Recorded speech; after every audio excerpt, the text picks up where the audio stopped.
Okay, magandang gabi po sa ating lahat. Yung subject po natin kahapon ay the sovereignty of God in all things. Nakita po natin yung tinatawag po natin the supremacy of God, yung superiority of God, and the supremacy of God, and the sovereignty of God. Supremacy, sovereignty, and superiority. So tuloy-tuloy po tayo doon sa ating subject ngayong gabi.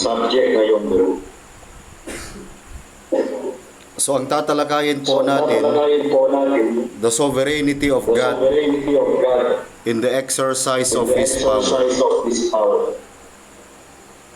1 Chronicles 29, verse 11 and 12. Thine, O Lord, is the greatness and the power and the glory and the victory and the majesty, for all that is in the heaven and in the earth is thine.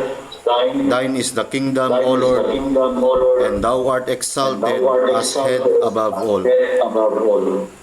Both riches and honor come of thee, and thou reignest over all, and in thine hand is power and might, and in thine hand it is to make great, and to give strength unto all. Tayo po ay manalangin. Dakilang Diyos naming Panginoon, bigyan niyo po kami ng magandang audio at nawa ang Banal Espiritu ang siyang magpala sa aming buhay. Pagpalaan niyo po ang bawat mga kapatiran na kasama po namin sa mentoring. Tayo po magpala in Jesus' name. Amen. So, pag-aaralan po natin yung sovereignty of God in the exercise of His power. Kagabi ay pinag-aralan po natin yung sa 1 Chronicles chapter 29 verse 11 to 12, at nakita natin yung kadakilaan ng Diyos, that He is superior in all things, He is supreme in all things, and sovereign in all things. Susunod na word po ay and the power. Yung salitang power ay it is one of His own attributes or characteristics ng ating Panginoon na binanggit po ng Biblia. Thine, O Lord, is the greatness and the power. So the sovereignty characterizes the whole being of God. He is sovereign in all His attributes, and we are now tatakel po natin yung the sovereignty of God in the exercise of His power. So ngayong gabi makikita po natin yung sovereignty of God in the exercise of His power. Number one, makikita natin yung providing power of God. Kung paano ang Diyos ay nagkakaloob ng pangangailangan ng tao. At ang isa sa mga halimbawa po natin dito ay yung manna in the wilderness. Kung paano ang Israel sa Egypt ay ilalabas ng Panginoon through the leadership of Moses. At naniniwala po tayo there are 3.5 million at least na Israel ang lumabas sa Egypt during that time, if I am not mistaken. At dito sa Deuteronomy, inulit po muli yung kung paano sila lumabas at inilabas ng Panginoon sa bayan ng Egypt para ipakita ng Diyos sa kanila yung kapangyarihan, yung kanyang dakilang kapangyarihan. Sabi ng Deuteronomy chapter 8 verse 12, Deuteronomy chapter 8 verse 2 to 19, mahaba-haba po ito mga batid.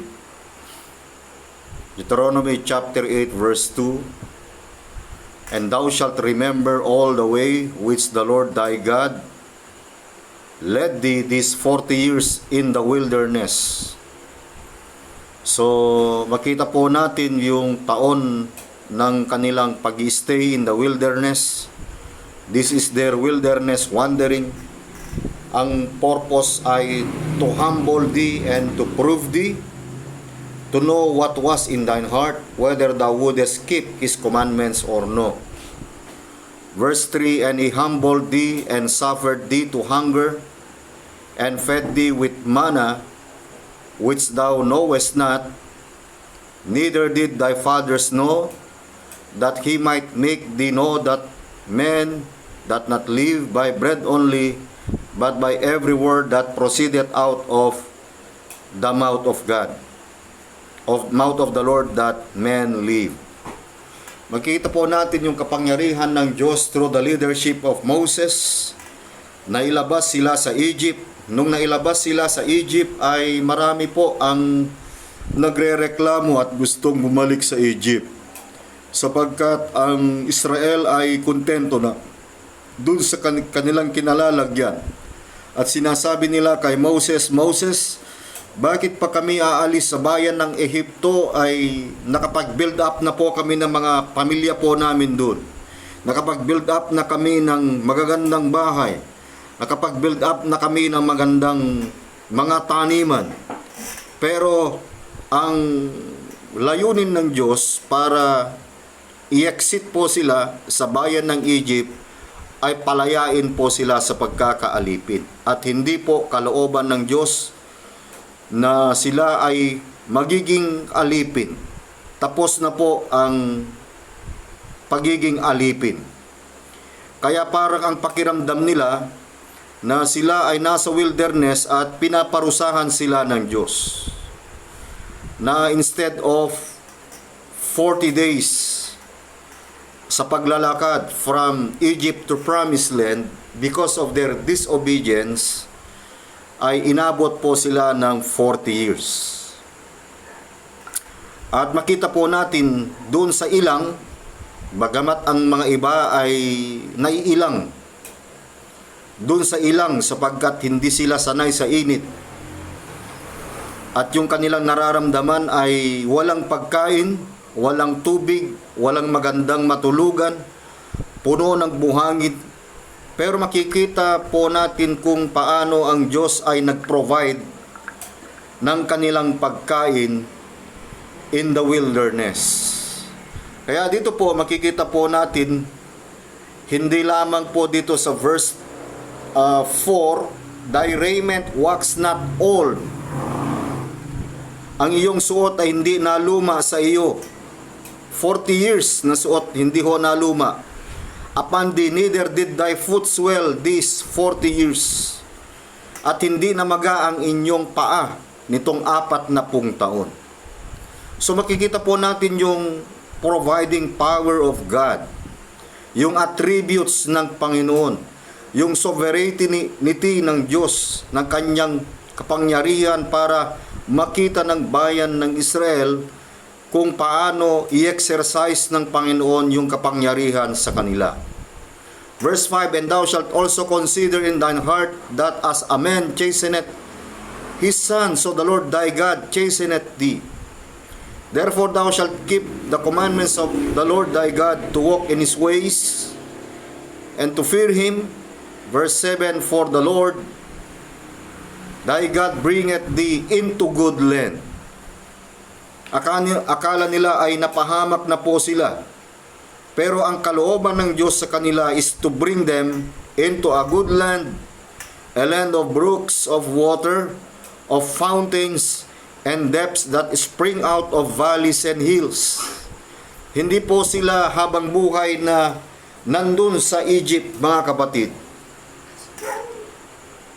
At yung land of promise na ito, from verse 7 and verse 8, makita natin a land of wheat, lupain ng trigo, a land of wheat and barley and vines and fig trees and pomegranates, a land of oil, olive and honey. Verse 9, a land wherein thou shalt eat bread without scarceness. Thou shalt not lack anything in it. A land whose stones are iron, and out of whose hills thou mayest dig brass. So napakaganda po, makikita po natin yung abundant provision ng Panginoon, yung overflowing blessings of God through His divine provision, na kung saan ay ipinakita ng Diyos na hindi nagkukulang ang Panginoon sa kanila. Verse 10, when thou hast eaten and art full, then thou shalt bless the Lord thy God for the good land which He hath given thee. Pero may warning po ang Diyos sa kanila, beware that thou forget not the Lord thy God in keeping His commandments and His judgment and His statutes which I command thee this day. Verse 12, mga kapatid, lest when thou hast eaten and art full, and hast built goodly houses, and dwelt therein, and when thy herds and thy flocks multiply, sabi ng verse 13, and thy silver and thy gold is multiplied, and all that thou hast is multiplied. Makita po natin yung multiplying grace ng Panginoon, yung kanilang flocks, yung kanilang silver, yung kanilang gold. Sabi ng Panginoon, ang lahat ng mga bagay na ito ay galing sa Diyos. Verse 14, then thine heart be lifted up, and thou forget the Lord thy God, which brought thee forth out of the land of Egypt from the house of bondage, who led thee through that great and terrible wilderness. So pinaalala sa kanila ng kapangyarihan ng Diyos sa pamamagitan ng kanyang salita, who led thee. In verse 15, through that great and terrible wilderness, wherein were fiery serpent and scorpions and drought, there was no water, who brought thee forth water out of the rock of flint. Para bagang nung umalis na sila doon sa Egypt, wala na silang makain.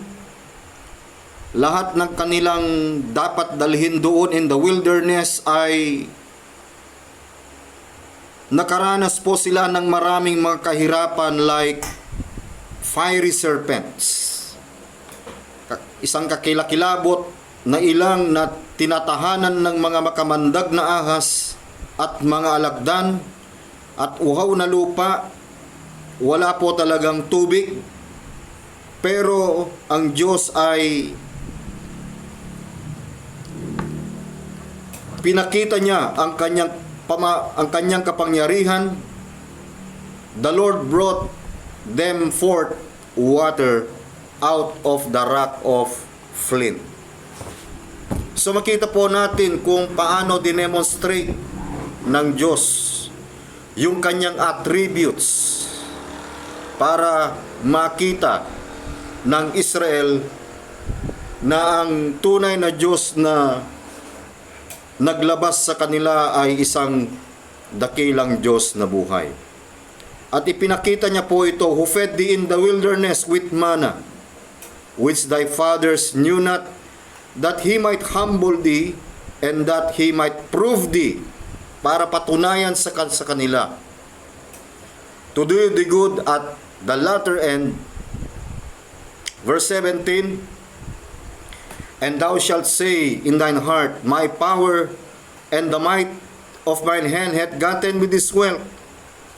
Upang yung mga yaman na meron sa kanila ay hindi dapat nilang ipagmalaki dahil sila ay marunong, dahil sila ay magaling, dahil sila ay masipag. Verse 18, sabi po ng Bible, but thou shalt remember the Lord thy God. Deuteronomy chapter 8 verse 18.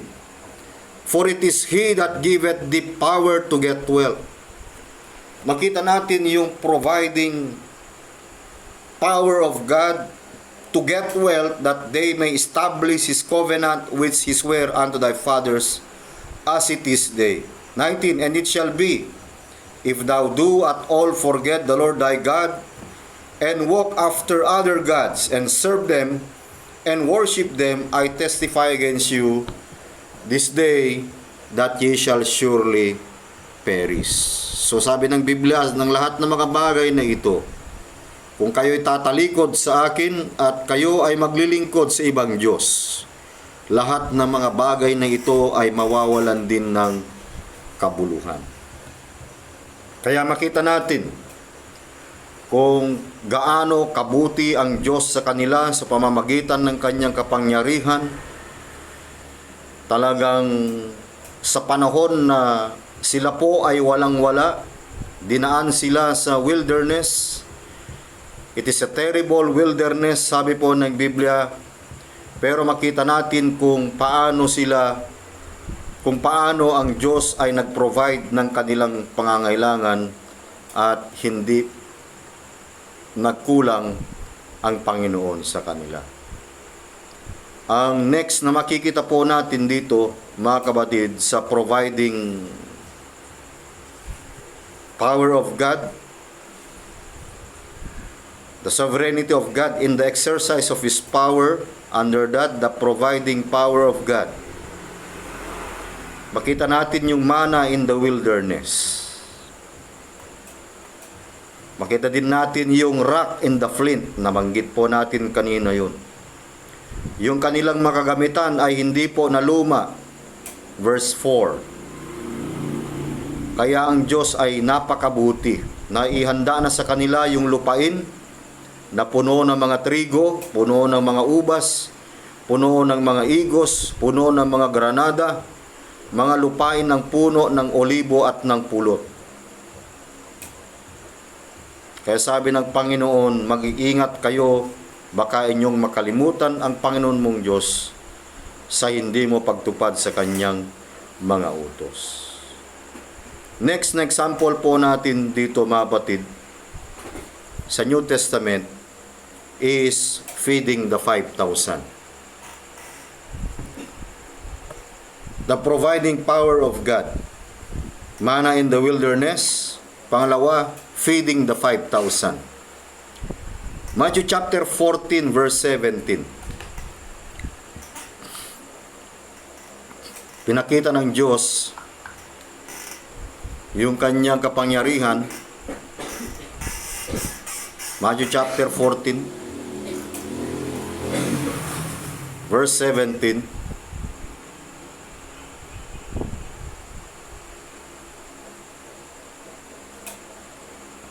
Ito po yung kanilang dilema in verse 17. And when they say unto him, we have here but 5 loaves and 2 fishes.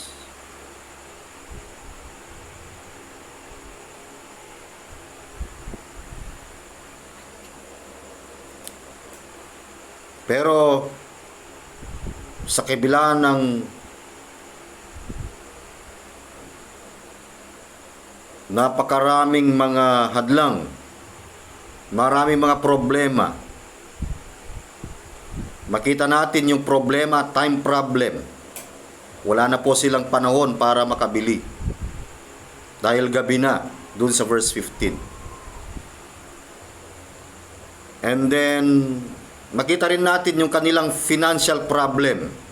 Saan kami kukuha ng pambili?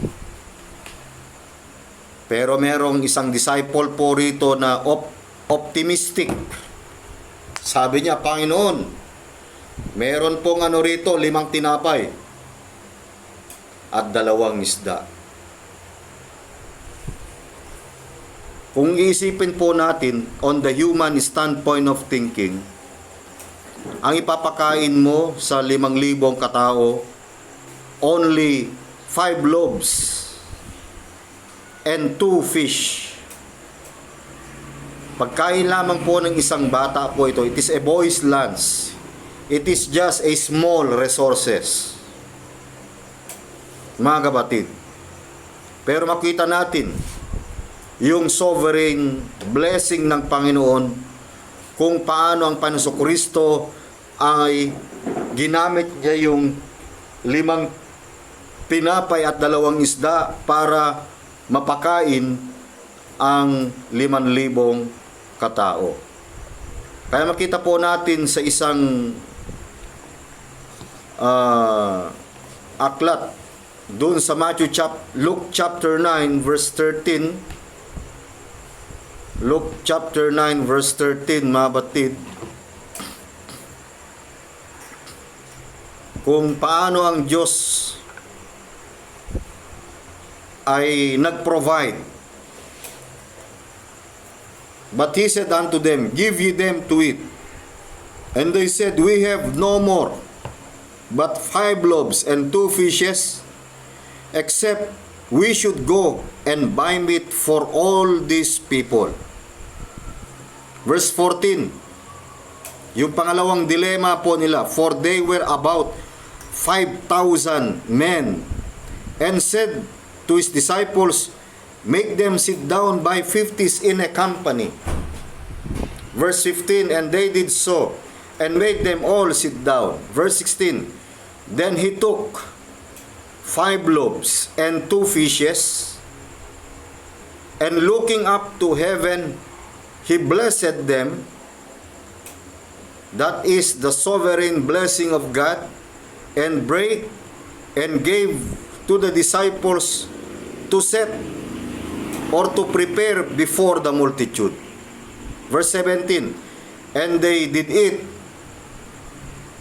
and were all filled, and there was taken up of fragments, and remained to them 12 baskets.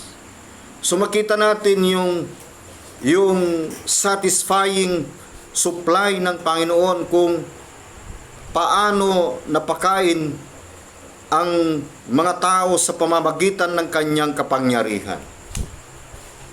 Siya lamang po ang nakagawa ng ganitong kasaysayan na binabanggit ng Biblia. Verse 17, and they did eat and were all filled, and there was taken up of fragments that remained to them 12 baskets. Yung kanyang pinagputol-putol na tinapay at isda ay meron pong pinulot pa na 12 bakol. So ganun po mag-provide ang Diyos. He provide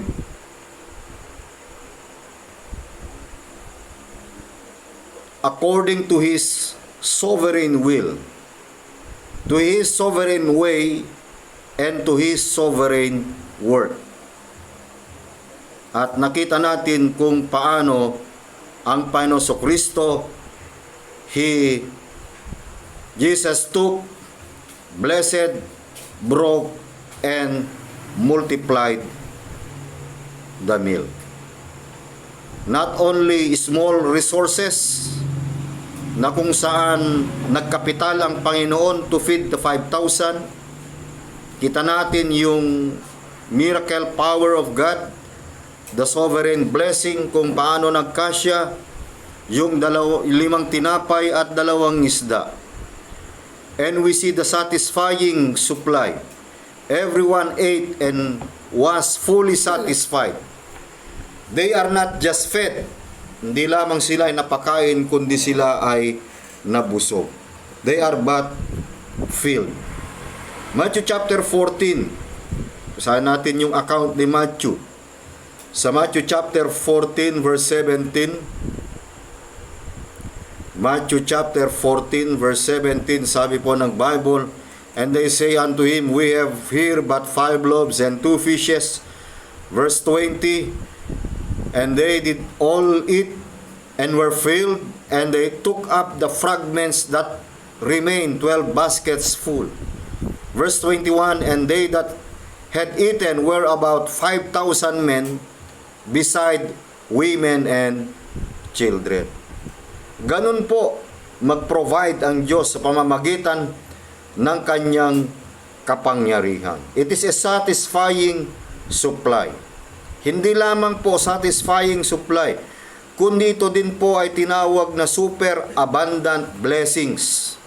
12 basket full of leftovers were collected. Meron pa po silang pangmerienda, far exceeding the original amount. Luke chapter 9 verse 17, yung account ni Luke kung paano niya inilarawan yung pangyayari na yun. Actually, may account po si Matthew sa feeding of 5,000, ganun din si Mark, ganun din si Luke, ganun din si John. Luke chapter 9 verse 17. Sabi po ng Biblia, "And they did eat and were all filled, and there was taken up of fragments and remained of them 12 baskets." Makita natin dito yung shepherd's provision. Jesus is revealed as the good shepherd who provides for his sheep physical and spiritual needs. So makita po natin kanina, una, yung tinatawag po nating sovereignty of God in the exercise of His power, by providing manna in the wilderness, by providing food, by feeding the 5,000. And then pangalawa na makita po natin about doon sa ating subject. Number 2 is the protecting power of God. Not only the providing power of God, makikita po natin yung sovereignty of God in provision, the sovereignty of God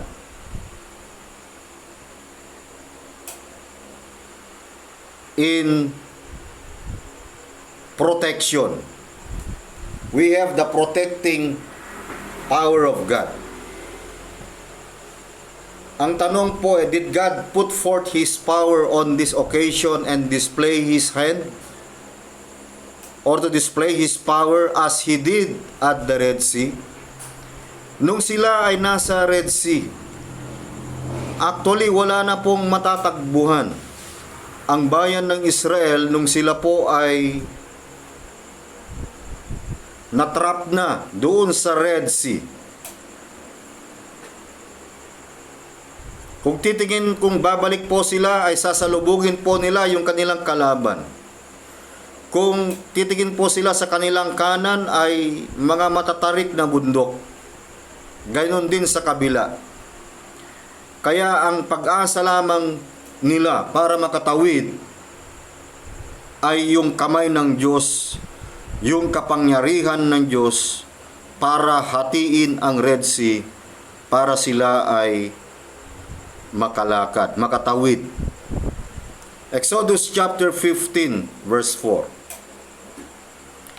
Exodus chapter 15 verse 4 demonstrate His power at nandito na nga mga batid. Nakita natin yung tagumpay ng Diyos sa kanila nung tinawid na po nila ang verse 3 at ang Red Sea. In verse 1 ng Exodus chapter 15 verse 1, "Then sang Moses and the children of Israel this song unto the Lord, and spake, saying, I will sing unto the Lord, for He hath triumphant gloriously. Bakit po sila nagtagumpay, mga kapatid, ng kaluwalhati? Dahil sa protecting power of God. For he hath triumphed gloriously, the horse and his rider hath he thrown into the sea. Makita natin kung paano nalunod yung mga kabayo at yung mga chariot ni Pharaoh, mga kapatid. In verse 2, sabi nila, the Lord is my strength and song, and He is become my salvation. He is my God, and I will prepare Him an habitation, thy father's God, and I will exalt Him. The Lord is a man of war, the Lord is His name. Verse 4, Pharaoh's chariots and his hosts hath he cast into the sea. His chosen captains also are drowned in the Red Sea. Makita natin na hindi kayang labanan ng kahit sino mang makapangyarihang tao ang kamay ng Diyos laban sa kanyang mga anak. So yung protection ng Diyos ay yung kapangyarihan ng Diyos, yung proteksyon ng Diyos ang kanilang kublian sa panganahon ng kanilang mga pangangailangan. Kaya sabi nila, the Lord is a man of war. The Lord is my strength and song, and He is become my salvation. Why? Because the Lord demonstrate His protecting power in His people. So makikita natin yung kamay ng Diyos kung paano po sila iniligtas sa kamay ni Pharaoh at sa kamay ng kanilang mga kaaway. Hindi lamang po ito yung minsan na sila ay pinoprotektahan sa pamamagitan ng kapangyarihan ng Panginoon. Nangyari rin po ito sa mga kalaban nilang malalakas tulad ng mga Amalekites. The Amalekites dared to attack the same Israelites in the wilderness. And what happened? Judges chapter 10 verse 12. Ipinakita uli ng Diyos sa mga panahon na ito ang Israel ay hindi po tapat sa panahon ni Judges. Kung ano ang sabi ng Judges, Book of Judges, everyone is right in his own eyes. Kaya ang Diyos ay pinadala niya yung Zidonians, yung mga Amalekites, yung mga Meunites para i-oppress sila, para sila ay disiplinahin, sila ay i-chasten, mga kapatid. Pero gayon paman, yung pagiging Diyos ng kanilang Diyos, yung katapatan ng kanilang Diyos, ay nandun pa rin sa kabila ng sila ay tumalikod. At sabi ng Biblia sa Judges chapter 10 verse 12, the Zidonians also and the Amalekites and the Meunites did oppress you. Talagang pinamimighati sila sa kahirapan. And ye cried unto me. Nagsimula na ko kasi silang umiyak. Dumaing sa Panginoon. Nung sila ay dumaing sa Panginoon, and I delivered you out of their hand. At kayo'y dumaing sa akin at pinapaghinglaya ko kayo sa kanilang mga kamay. Ganun po sumagot ang Diyos sa kanilang panalangin sa pamamagitan ng kanilang kapangyarihan upang sila ay iligtas sa kamay ng kanilang mga kaaway. At hindi lamang po ito pinakita yung kapangyarihan ng Diyos sa Red Sea, kapangyarihan ng Diyos sa mga Amalekites, And again, when Israel entered the land of Canaan, nung sila po ay papasok na sa Kanaan, yung promised land, God's power again was signally displayed. At ito po yung conquering of Jericho. Hindi po nila kayang tibagin yung wall of Jericho na yan sa pamamagitan ng kanilang lakas, sa pamamagitan ng galing ng kanilang mga sundalo, sapagkat yung Jericho ay talagang, sabi ng mga spies ay, we are just grasshoppers. Maraming mga giants ang makakalaban natin and we are just grasshoppers. Ganun po nila dinefine yung kanilang sarili sa kanilang mga kalaban, sapagkat tinanggap nila na wala talaga silang kakayanan para tibagin ang syudad ng Jericho para makarating sila sa lugar ng Canaan. So the city of Jericho barred their progress. What happened? Israel did not draw a bow. Hindi po nila ginamit yung kanilang mga pana, nor strike a blow. The Lord stretched forth His hand, and the walls fell down flat. Gagawin nyo lang, sabi ng Diyos kay Joshua, ikutin nyo yung wall of Jericho 7 times. Joshua 6:20. Joshua chapter 6 verse 20, God has demonstrated His power. His power in the city of Jericho. At sabi ng Biblia, so the people shouted when the priest blew with the trumpets, and it came to pass when the people heard the sound of the trumpet, and the people shouted with a great shout, that the wall fell down flat, so that the people went up into the city, every man straight before him, and they took the city. Kaya makita po natin yung miracle na ito. This miracle was never repeated. Pero makita natin yung kapangyarihan ng kamay ng Diyos, kung paano pinabagsak ang kanilang mga kaaway. So hindi ho natin pwedeng maliitin ang kapangyarihan ng Diyos sa buhay po natin. No other city fell up after this manner. Every other city had to be captured by the sword. So many other instances might be adduced illustrating the sovereign exercise of God's protecting power. So we take another example. Hindi lamang po yan. David and Goliath.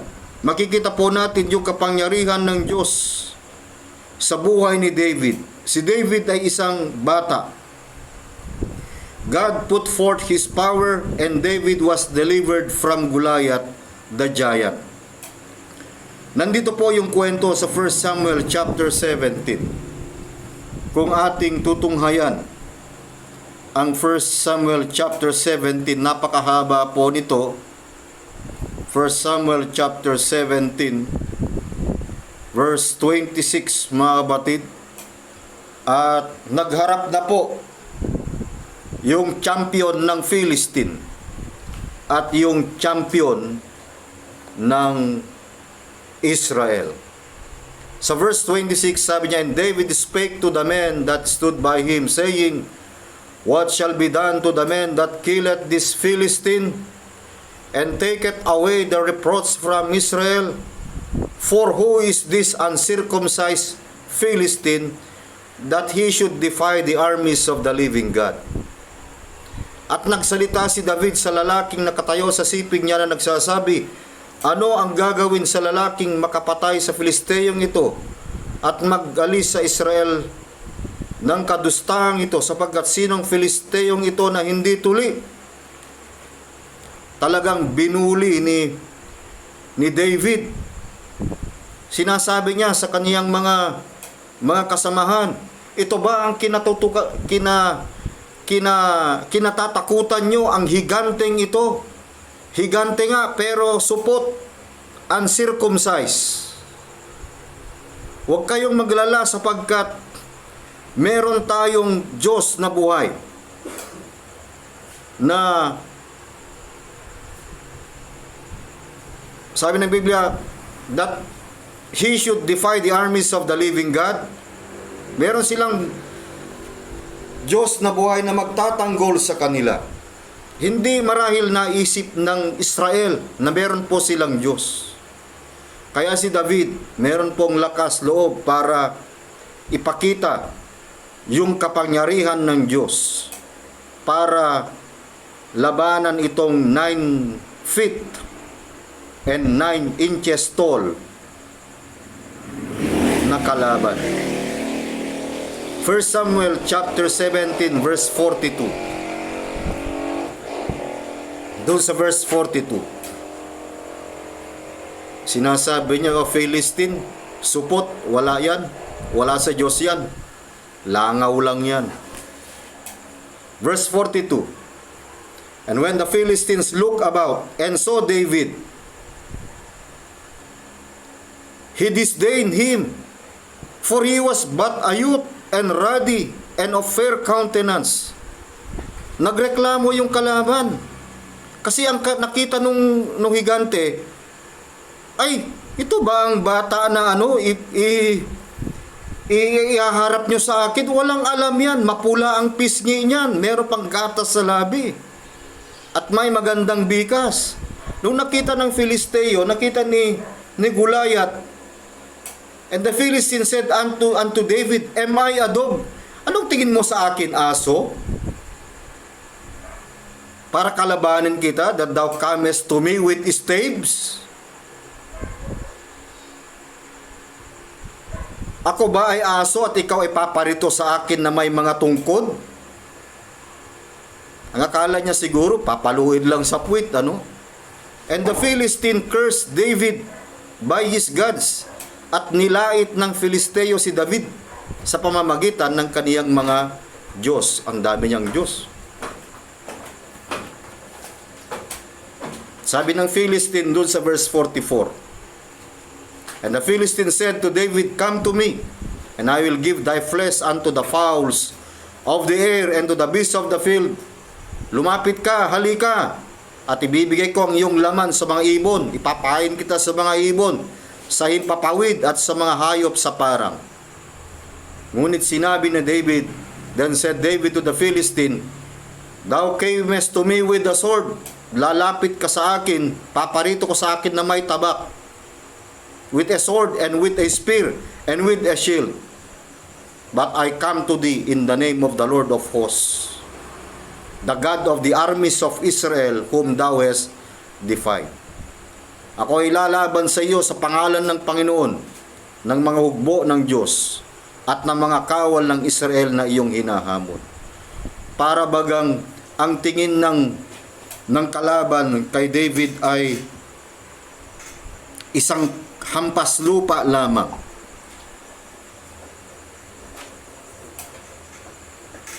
Minaliit niya yung kanyang kaaway. Pero yung kaaway niya na maliit ang siyang nagpabagsak sa kanya. Bakit?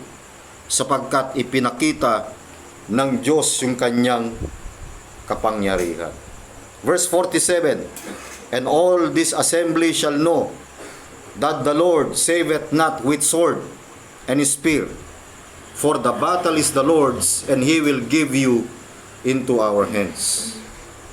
Verse 49, and David put his hand in his bag, and took thence a stone, and slung it, and smote the Philistine in his forehead, that the stone sunk into his forehead, and fell upon his face to the earth.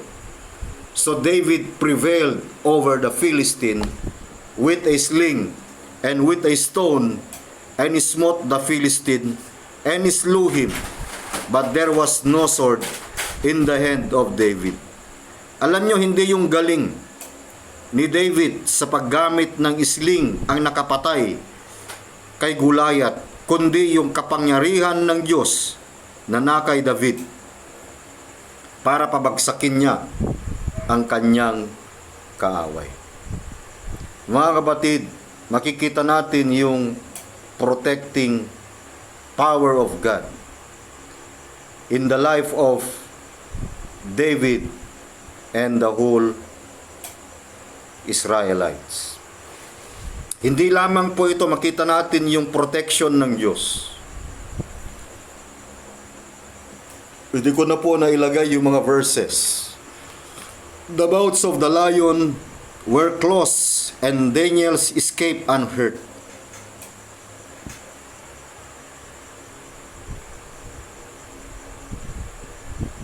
Dahil po ito sa dedication ni David sa panalangin, gumawa ang decree, ang kanilang mga namumuno sa kanila, kung sinong makitang manalangin, ay sila ay itatapon sa lion's den.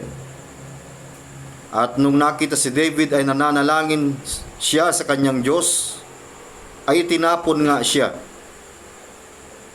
sa lion's den. But God had delivered Daniel from the mouth of the lion. Maging din yung 3 Hebrew children, Shadrach, Meshach, and Abednego, into the burning fiery furnace, na kung saan sa during the Babylonian captivity, sa panahon ni Nebuchadnezzar, kung marinig nila yung instrument, ay sila po ay yuyuko at sila po ay sasamba dun sa Diyos-Diyosan ni Nebuchadnezzar. At kung sino mang hindi masumpungan na hindi sasamba doon sa Diyos-Diyosan na yun, and they were cast into the burning fiery furnace and came forth. Pero ang nangyari, they came forth unharmed and unscorched. So makita natin yung protecting power of God. The sovereignty of God in His power. And the last, the sovereignty of God in the exercise of His power, we will see the preserving power of God. Una, nakita natin kanina yung providing power of God. Pangalawa, the protecting power of God. Pangatlo, the preserving power of God in the exercise of His sovereignty. His power is exercised as He wills, when He wills, and where He wills. This fact is evidence on every page of the Scripture. For a long season, that power appears to be dormant, and then it is put forth in irresistible might. So ano ba ang makita po natin dito sa preserving power of God? Makita natin sa 1 Peter chapter 1 verse 2 to 5. 1 Peter chapter 1 verse 2. Elect according to the foreknowledge of God the Father, through sanctification of the Spirit, unto obedience and sprinkling of the blood of Jesus Christ, grace unto you and peace be multiplied. Nakita natin dito yung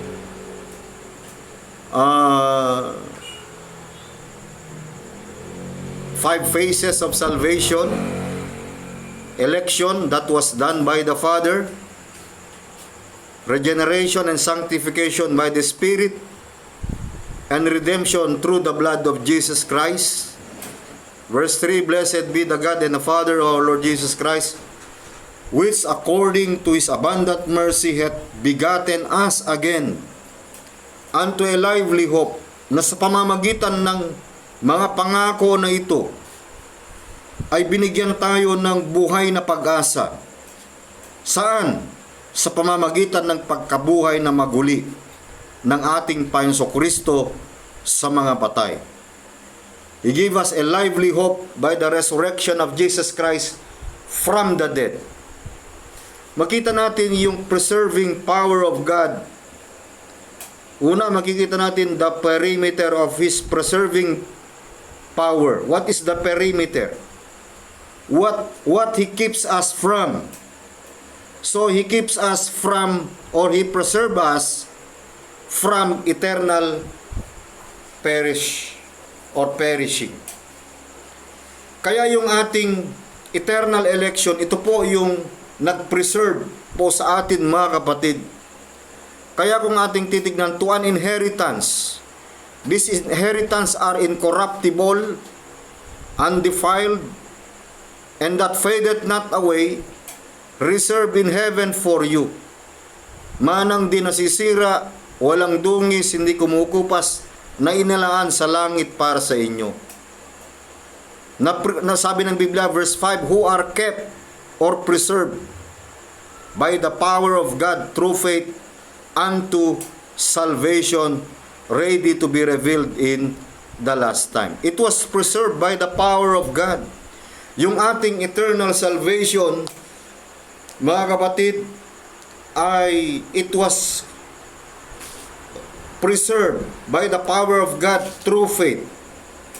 Naniniwala po tayo na yung faith na tinutukoy dito ay walang iba kundi ang ating Panginoong Kristo.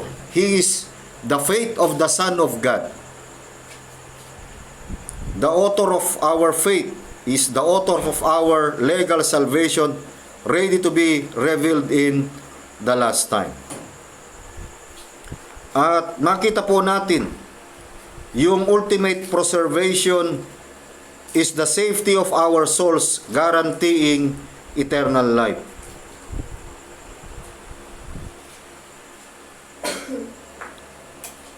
Hindi lamang preserved from eternal perishing, kundi preserved in daily peril.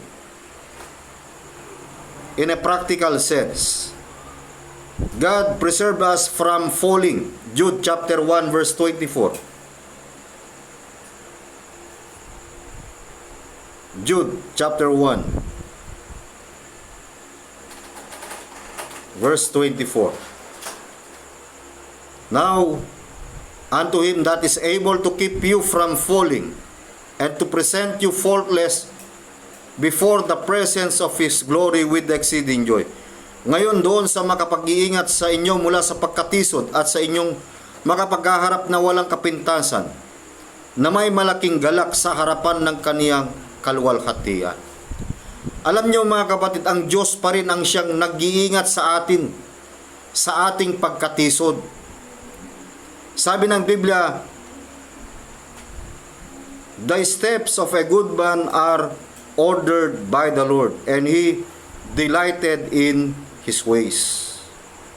We are preserved in daily perils. Hindi lamang po ito, tingnan po natin yung binasa natin kanina sa 1 Peter chapter 1 verse 6. Tuloy po natin yun mga kapatid. 1 Peter chapter 1 verse 6. Sabi ng Biblia, wherein ye greatly rejoice, though now for a season, if need be, ye are in heaviness through manifold temptations.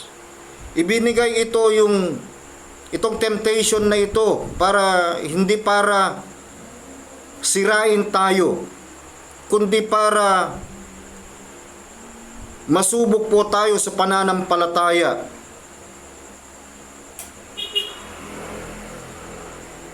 Verse 7, that the trial of your faith, being much more precious than of gold, that perisheth, though it be tried with fire, Hindi yung mga apoy ng problema ang sisira sa atin, kundi ito yung magpapakinang sa atin na parang ginto para matanggal yung mga dross ng ginto para lalabas yung tunay na kulay. Ito po yung purpose ng fiery trials. Not to destroy us, but to purify us. Though it be tried with fire, might be found unto praise and honor and glory at the appearing of Jesus Christ.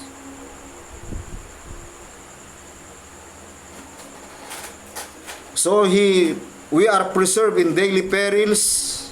God preserves us from falling in Jude 1:24, and from the evil one, John 17:15, protecting our going out and coming in. You are not only preserved from eternal perishing, but ye are preserved in daily perils, preserved during personal pain. He keeps us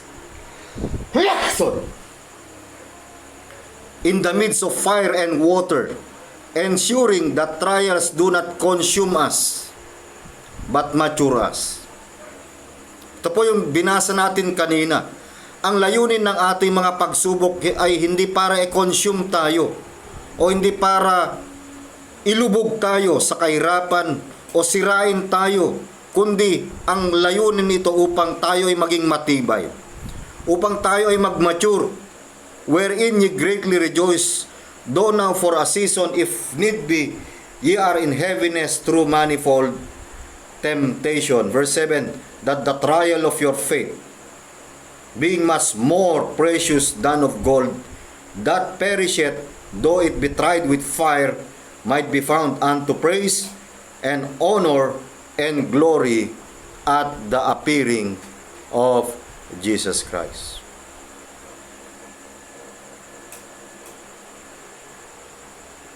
We are not kept by our own strength. Tandaan po natin. Hindi natin kaya na i-preserve yung ating sarili sa pamamagitan ng ating mga lakas, our own strength, our own goodness sa pamamagitan ng ating mga kabutihan, or our own performance. Sabi ng Biblia, we are kept by the power of God.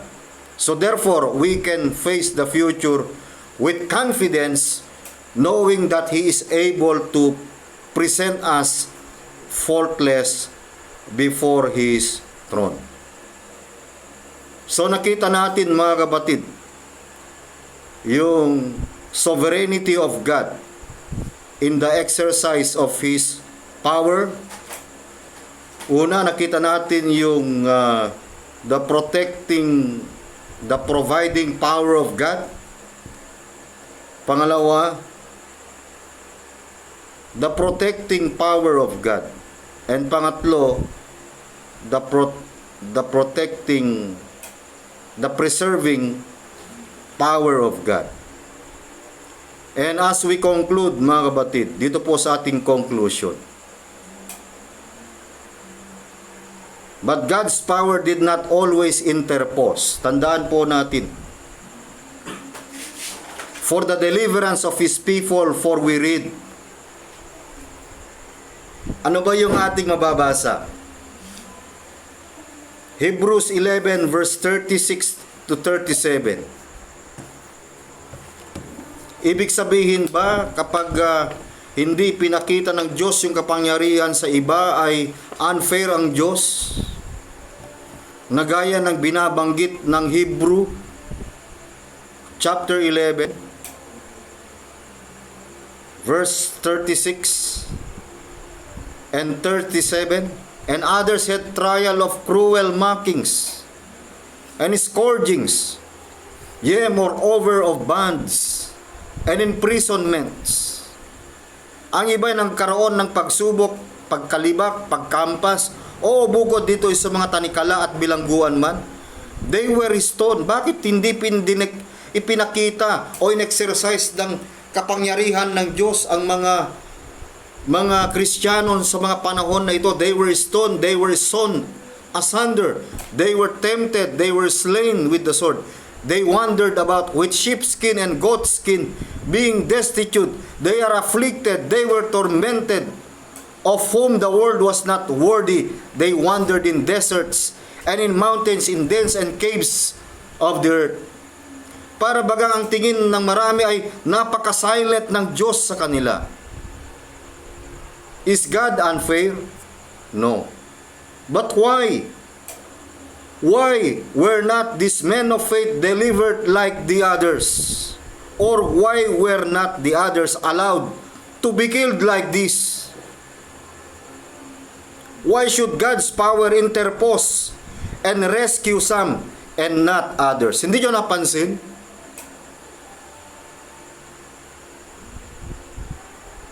Na hindi lahat ng panahon ay parang bingi ang Diyos. Alam nyo mga kapatid, God allowed our suffering for His own glory. Nakagaya ng mga men of faith na binanggit ng Hebrews 11:36 and 37. Makikita natin, why allow Stephen to be stoned to death and then deliver Peter from prison? The answer is, God is sovereign in the delegation of His power to others. Hindi natin pwedeng diktahan ng Diyos sa kanyang kapangyarihan. Kaya nga sabi ng Shadrach, Meshach, Abednego, kung hindi man kami iligtas ng Panginoon doon sa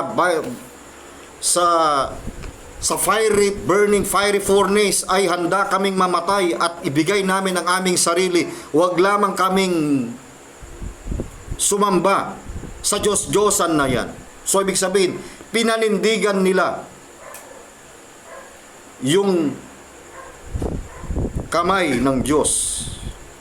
Pero ang Diyos ay naluwalhati. Hindi ba na naluwalhati ang Diyos na ang mga ibang Kristiyano ay namatay sa kamay ng kanyang kaaway na kagaya ni Stephen?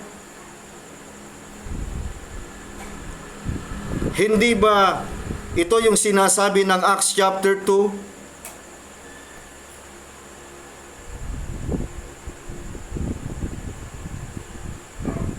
Mga kapatid, Acts chapter 2, 23, Him being delivered, si Kristo, He was delivered by the determinate counsel and foreknowledge of God ye have taken, and by wicked hands have crucified and slain. Bakit si Kristo namatay at ipinako sa krus sa kamay ng mga tampalasan? Hindi bagay yung kanyang kamatayan ay nasa kalooban ng Diyos? Verse 24, whom God had raised up, having loosed the pains of death, because it was not possible that He should not be holden of it. Bakit nangyari po yun? Sapagkat yun ang katagdaan ng Diyos. Yun ang kapasyahan ng Diyos para siya ay mamatay at mapasailalim sa kamay ng mga makasalanan. Maari namang iligtas siya ng Ama dun sa krus ng Kalbaryo, pero mayroong magandang dahilan, is to save His people from their sins and to give His life a ransom for many. Marami po tayong mga halimbawa po rito.